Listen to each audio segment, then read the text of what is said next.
ಹುಡುಕೋ ಅವುಗಳ ಕೂಡ ಇವುಗಳೆಲ್ಲ ಬರುತ್ತದೆ ಅಷ್ಟೇ. ನಮ್ಮ ಮೈಂಡ್ ಅದಿಲ್ಲ.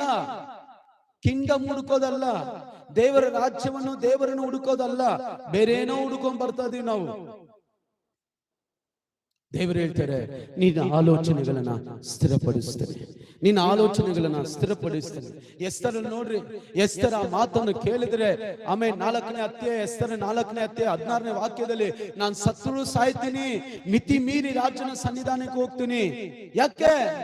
ಆ ಮಾತನ್ನು ಕೇಳಿದಾಗ ಅವಳ ಆಲೋಚನೆಗಳನ್ನ ದೇವರು ಸ್ಥಿರಪಡಿಸ್ತಾ ಇದ್ದಾರೆ. ನಿನ್ನ ಆಲೋಚನೆ ಹೆಂಗಿದೆ ಸಹೋದರ ಸಹೋದರಿ? ನಿನ್ನ ಬ್ಲೆಸ್ಸಿಂಗ್ ಎಲ್ಲಿ ಗೊತ್ತಾ? ನಿನ್ನ ಆಲೋಚನೆಯಲ್ಲೇ. ನೀ ದೇವರಿಗೆ ಯಾವ ಮಟ್ಟಕ್ಕೆ ಕೊಡ್ತೀಯೋ, ದೇವರಿಗೆ ಯಾವ ಮಟ್ಟಕ್ಕೆ ಒಪ್ಪಿಸಿಕೊಡ್ತೀಯೋ, ದೇವರ ವಾಕ್ಯ ಕೇಳಿ ಯಾವ ಮಟ್ಟಕ್ಕೆ ಅದಕ್ಕೆ ಒಪ್ಪಿಸಿಕೊಡ್ತೀಯೋ, ಅದೇ ನಿನ್ನ ಆಲೋಚನೆ.